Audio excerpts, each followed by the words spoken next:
नमस्कार मंडळी, मायबोली मराठी न्यूज या आपल्या चॅनलमध्ये आपणा सर्वांचं अगदी मनापासून स्वागत आहे.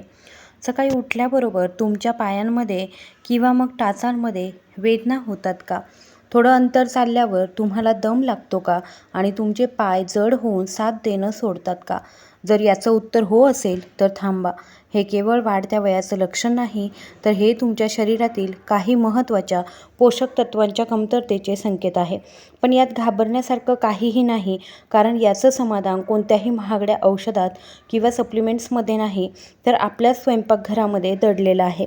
आज मी तुम्हाला अशा 5 अस्सल देशी आणि ताकदवान पदार्थांबद्दल सांगणार आहेत, जे वैज्ञानिक आणि पारंपरिक दृष्टिकोनातून पायांची ताकद, हाडांची मजबूती आणि त्याचबरोबर मसल्सचे आरोग्य सुधारण्यास मदत करतात. हे केवळ खाण्याचे पदार्थ नाही, तर आयुर्वेदामध्ये आणि आपल्या आजी आजोबांनी दिलेला हा एक अनमोल ठेवा आहे. मी तुम्हाला फक्त या 5 गोष्टींची नावेच सांगणार नाही, तर त्या खाण्याची योग्य पद्धत काय आहे, त्यामागील विज्ञान काय आहे आणि सर्वात महत्त्वाचं म्हणजे हे खाताना कोणती खबरदारी घ्यायची हे देखील सांगणार आहे. तर चला वेळ न घालवता लगेचच सुरुवात करूया आपल्या पहिल्या सुपरफूडपासून. तर जो कॅल्शियमचा असा खजाना आहे, ज्याच्यासमोर दूधही फिकं पडतं, ते म्हणजे तीळ, जे कॅल्शियमचं पॉवर हाऊस मानलं जातं. मंडळी, जेव्हा हाडांच्या मजबूतीचा विषय येतो, तेव्हा सर्वात आधी दुधाचं नाव येतं. पण तुम्हाला ऐकून आश्चर्य वाटेल की तिळामध्ये दुधापेक्षा कितीतरी पटीने जास्त कॅल्शियम असतं. 100 ग्रॅम तिळामध्ये साधारणतः 1250 mg कॅल्शियम असतं, तर फुल क्रीम दुधामध्ये हे प्रमाण फक्त 123 मिलीग्रॅम असतं. अनेक लोकांना दूध पचत नाही किंवा काही जण इंटॉलरन्सने त्रस्त असतात. तिळामध्ये केवळ कॅल्शियमच नाही, तर मॅग्नेशियम, फॉस्फरस आणि झिंकसारखी खनिजे देखील भरपूर प्रमाणामध्ये असतात. हे सर्व पोषक घटक म्हणून हाडांची घनता वाढवण्यात आणि त्यांना आतून पोकळ होण्यापासून वाचवण्यात महत्त्वाची भूमिका बजावतात. यामुळे भविष्यात ऑस्टिओपोरोसिससारख्या आजारांचा धोका कमी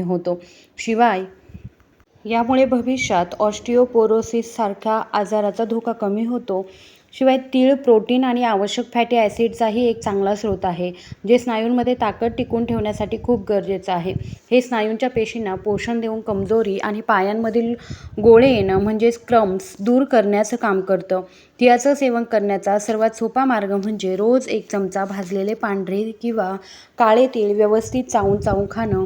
हे तुम्ही सकाळी नाश्त्याच्या वेळी खाऊ शकता. आपल्याकडे महाराष्ट्रामध्ये हिवाळ्याच्या दिवसांमध्ये गुळासोबत याचे लाडू म्हणजेच तिळगुळ बनवून खाण्याची पद्धत आहे. ते आरोग्यासाठी अतिशय उत्तम आहे. यामुळे शरीराला लोह म्हणजेच आयर्न मिळतं, जे रक्ताची कमतरता दूर करतं. महत्त्वाची खबरदारी: तिळामध्ये कॅलरीज आणि फॅटचं प्रमाण जास्त असतं आणि त्याचा गुणधर्म उष्ण असतो. त्यामुळे लठ्ठपणाचा त्रास असलेल्या लोकांनी याचं सेवन मर्यादित प्रमाणामध्ये करावं. तसेच ज्यांना उष्णतेचा त्रास आहे, त्यांनी याचं अतिसेवन टाळावं, अन्यथा ॲलर्जी किंवा पोटाचे विकार जसं की जुलाब होऊ शकतात. यामुळे याचं प्रमाण योग्य ठेवणं खूप गरजेचं आहे. आता दुसऱ्या पदार्थाकडे वळूया, ते आहे हळदीचं दूध. यालाच गोल्डन मिल्क असंही म्हटलं जातं. हे शरीरातील सूज आणि वेदनेवर रामबाण उपाय आहे. हळदीचा जादुई गुणधर्म त्याच्या मुख्य घटकांमध्ये म्हणजेच कर्क्युमिनमध्ये दडलेला आहे, जे एक शक्तिशाली अँटी इन्फ्लेमेटरी आणि अँटीऑक्सिडंट्स आहे. वाढत्या वयानुसार शरीरामध्ये क्रॉनिक इन्फ्लेमेशन म्हणजे जुनी सूज वाढू लागते, जी सांधेदुखी, संधिवात, ऑर्थरायटिस आणि शरीराच्या आखडण्याचं मूळ कारण बनते. कर्क्युमिन त्या एन्झाईम्सना रोखते, जे शरीरामध्ये सूज निर्माण करतात, ज्यामुळे सांधेदुखी आणि सुजेपासून आराम मिळतो. दूध हे स्वतः कॅल्शियम आणि प्रोटीनचा उत्तम स्रोत आहे, जे हाडे आणि स्नायूंसाठी मजबूत पायाचं काम करते. जेव्हा हळद आणि दूध एकत्र येतात, तेव्हा दुधाचं कॅल्शियम हाडांना मजबूती देतं आणि हळदीचं कर्क्युमिन हाडांना सूज व वेदनेपासून वाचवतं. वापरण्याची योग्य पद्धत: रात्री झोपण्यापूर्वी 1 ग्लास कोमट दुधामध्ये अर्धा चमचा हळद पावडर मिसळा. हे मिश्रण अधिक प्रभावी बनवण्यासाठी त्यात 1 चिमूटभर काळी मिरी म्हणजेच ब्लॅक पेपर नक्की टाका, कारण मिरीमध्ये पायपेरिन नावाचा घटक असतो, जो शरीरामध्ये हळदीचं शोषण करण्याचं अनेक पटीने वाढवतो. महत्त्वाची खबरदारी: ज्यांना ब्लड प्रेशर आहे किंवा मधुमेहाची समस्या आहे, त्यांनी डॉक्टरांच्या सल्ल्याशिवाय हळदीच्या दुधाचं अतिसेवन करू नये, कारण हे ब्लड प्रेशर आणि शुगर लेवल कमी करू शकतं. याशिवाय ज्यांना पित्ताशयाचा त्रास आहे त्यांनीही हे टाळावं, कारण हळद उष्ण असते आणि ते पित्त वाढवू शकते, ज्यामुळे त्रास वाढू शकतो. आता बोलूया तिसऱ्या पदार्थाबद्दल आणि तो आहे मोड आलेले हरभरे. हा असा एक अस्सल देशी खुराक आहे ज्याबद्दल बरेच लोक बोलत नाही. हे खाल्ल्याने घोड्यासारखी ताकद येते. मोड आलेले हे प्रोटीन आणि लोहाचा उत्तम स्रोत आहे. अनेकदा वयस्करांमध्ये जाणवणारी शारीरिक कमजोरी आणि रक्ताची कमतरता म्हणजे ॲनिमिया दूर करण्यासाठी हे खूप मदत करतात. प्रोटीन हे स्नायूंच्या निर्मितीसाठी आणि त्यांच्या दुरुस्तीसाठी आवश्यक आहे. यामुळे सतत येणारा थकवा आणि अशक्तपणा दूर होतो. यात असलेले लोह शरीरामध्ये हिमोग्लोबिन वाढवतं. यामुळे संपूर्ण शरीरामध्ये आणि विशेषतः पायांमध्ये रक्ताभिसरण सुधारतं. जेव्हा पायांमध्ये रक्ताचा चांगला प्रवाह राहतो तेव्हा पायांना मुंग्या येणं, बधीरपणा किंवा अशक्तपणाची समस्या कमी होते.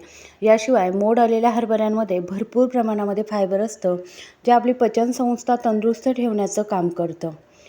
वयोवृद्ध लोकांमध्ये बद्धकोष्ठतेची समस्या सामान्य असते, त्यावर हे गुणकारी आहे. वापरण्याची योग्य पद्धत: मोड आलेले हरभरे बनवण्यासाठी हरभरे रात्रभर पाण्यात भिजत ठेवा. सकाळी पाण्यातून काढून त्यांना एका ओल्या सुती कपड्यामध्ये बांधून ठेवा. 8 ते 10 तासांमध्ये त्यांना छान मोड येतात. त्यानंतर तुम्ही त्यात लिंबू, कांदा, टोमॅटो आणि काकडी बारीक चिरून टाकून त्याची मस्त कोशिंबीर किंवा सॅलड बनवून खाऊ शकता. काही महत्त्वाची खबरदारी: येथे एक अतिशय महत्त्वाची गोष्ट लक्षात घेणं गरजेचं आहे. अनेकदा लोकांना असं वाटतं की कच्चे मोड आलेले कडधान्य स्प्राउट्स हेच सर्वात जास्त पौष्टिक असतात.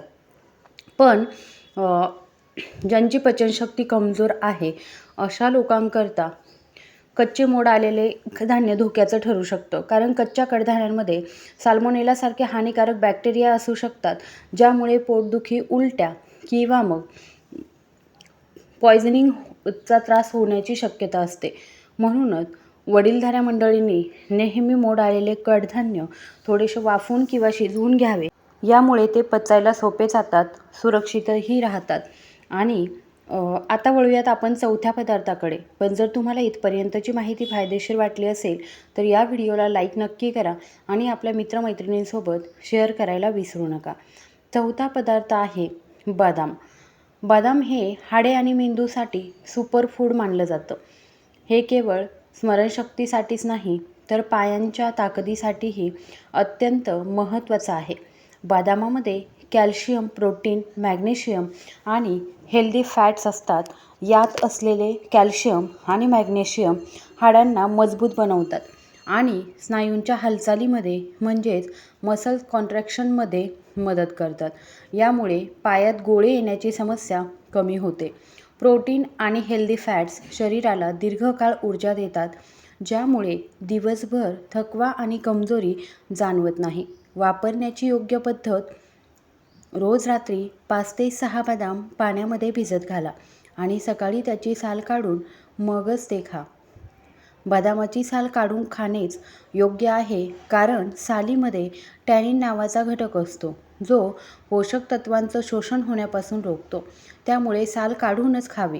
जर घरातील वयस्कर व्यक्तींना बदाम नीट चावता येत नसतील तर तुम्ही दुधामध्ये त्याची पेस्ट करून किंवा बदाम दुधात उकळून त्याची खीर, शेक बनवून त्यांना देऊ शकता. हे शरीरासाठी एका टॉनिकसारखं काम करतं. महत्त्वाची खबरदारी म्हणजे बदामामध्ये कॅलरीज जास्त असतात, त्यामुळे अतिप्रमाणामध्ये खाल्ल्यास वजन वाढू शकतं. याशिवाय ज्या लोकांना किडनी स्टोन म्हणजेच मूतखड्याचा त्रास आहे त्यांनी बदामाचं सेवन टाळावं किंवा डॉक्टरांना विचारून करावं, कारण यात ऑझलेट नावाचा घटक असतो, जो स्टोनचा त्रास वाढवू शकतो. पाचवा आणि शेवटचा पदार्थ आहे मेथीचे दाणे. आयुर्वेदामध्ये सांधेदुखी दूर करण्यासाठी मेथीला वरदान मानलं गेलं आहे. मेथीच्या दाण्यांमध्ये अँटी इन्फ्लेमेटरी गुणधर्म असतात, जे सूज आणि वेदना कमी करण्यास मदत करतात. विशेषतः संधिवात सारख्या समस्यांमध्ये वेदना आणि सूज कमी करण्यासाठी हे खूप प्रभावी आहेत. एका संशोधनामध्ये असं दिसून आलं आहे की मेथीचे दाणे स्नायूंची ताकद वाढवतात आणि त्यांची रिकव्हरी सुधारतात. मेथी स्नायूंचा थकवा दूर करून त्यांना पुन्हा ऊर्जावान बनवण्यास मदत करते. यात फायबर, प्रोटीन, लोह, पोटॅशियम आणि कॅल्शियमसारखे अनेक महत्त्वाचे पोषक घटक असतात. वापरण्याची योग्य पद्धत. मेथीचे सेवन करण्याचा सर्वात उत्तम मार्ग म्हणजे 1 चमचाभर मेथी. रात्रभर 1 ग्लास पाण्यामध्ये मेथीचे दाणे भिजत ठेवा. सकाळी उठल्यावर रिकाम्या पोटी ते पाणी प्या आणि भिजवलेले दाणे व्यवस्थितरित्या चावून खा. हे तुमच्या पचनसंस्थेलाही तंदुरुस्त ठेवतं. आणि त्याचबरोबर महत्त्वाची खबरदारी काय घ्यायची आहे, तर मेथीचे दाणे रक्तातील साखर म्हणजे ब्लड शुगर आणि ब्लड प्रेशर दोन्ही कमी करण्याचं काम करतात.